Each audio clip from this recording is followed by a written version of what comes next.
చుట్టూ లాకేశారు, చుట్టూ లాకేశారు. అదే గేట్ లాకేశారు, ఈ గేట్ లాకేశారు.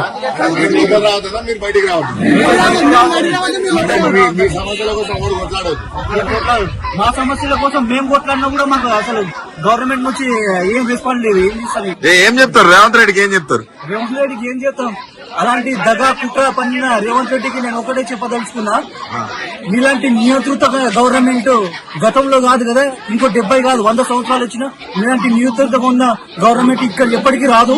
ఇలాంటి దగా కోడు 420 హామీలు ఇచ్చేసి అందరినీ నమ్మబలికి గవర్నమెంట్ తీసుకొచ్చావు, మమ్మల్ని కూడా నమ్మబలికావు. 2 లక్షల ఉద్యోగాలు కదా వాళ్ళ గవర్నమెంట్ వచ్చిన తర్వాత ఆర్థిక శాఖ పొందింది జస్ట్ 5,000 ఉద్యోగాలు మాత్రమే.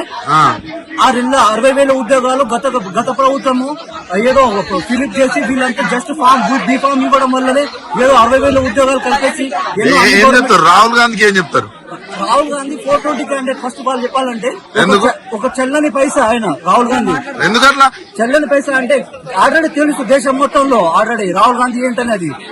చెల్లని పైసా అతను చెల్లని పైసా కాబట్టి మేమేమనుకున్నాం అంటే రాహుల్ గాంధీ బొమ్మని కూడా నమ్మవలకి రాష్ట్ర గవర్నమెంట్ ఆయన ప్రగల్భాలు పొందడం కోసం ఏదో ఉచిత హామీలు ఇచ్చేసి అంటే రాష్ట్రంలోని వాళ్ళ గవర్నమెంట్ తీసుకురావడం కోసం 420 హామీలు ఇచ్చేసి ఆయన కూడా మమ్మల్ని చిక్కడపల్లి లైబ్రరీ ఇక్కడ అశోక్ నగర్ టీ సర్కిల్ దగ్గర వచ్చేసి కూర్చొని మమ్మల్ని హామీలు ఇచ్చేసి దగా చేసి కుంటామన్నారు మా కోసం.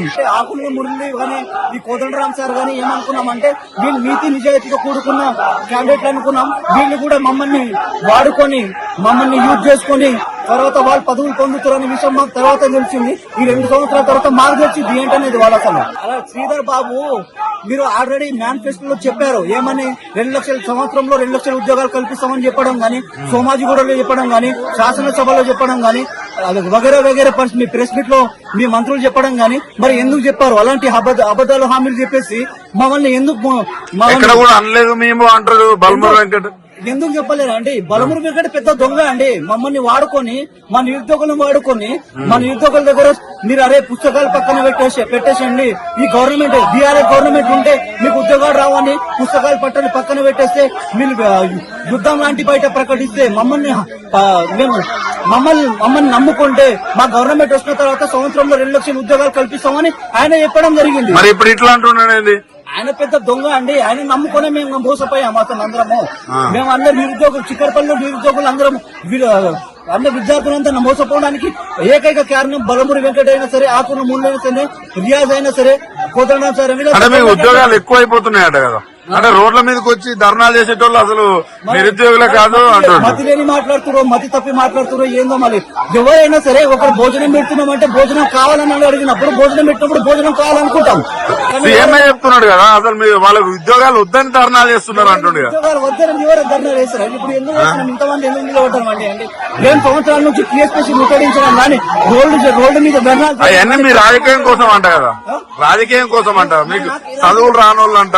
నేను చదువు 3 ఇయర్స్ నుంచి గ్రూప్ 2 ప్రిపేర్ అవుతున్నానండి. నేను ఆస్పిరెంట్, గవర్నమెంట్ ఆస్పిరెంట్ కోసం 3 ఇయర్స్ నుంచి ప్రిపేర్ సీరియస్ ఆస్పిరెంట్ అండి. నేను నాకు ఎలాంటి గవర్నమెంట్ ఏమంటారు వేరే పార్టీ నుంచి కానీ ఇలాంటి ఇతర పార్టీ నుంచి నాకు ఎలాంటి సంబంధాలు లేవండి. నేను అంటే ఎవరు రోడ్డు మీద వచ్చినా గానీ ఏదో గవర్నమెంట్ అగెన్స్ట్ మాట్లాడితే వేరే పార్టీకి సంబంధించే క్యాండిడేట్ ఎట్లా మీరు దాన్ని ఎలా చెప్పగలుగుతారో మాకు అర్థం కావట్లేదు. First of all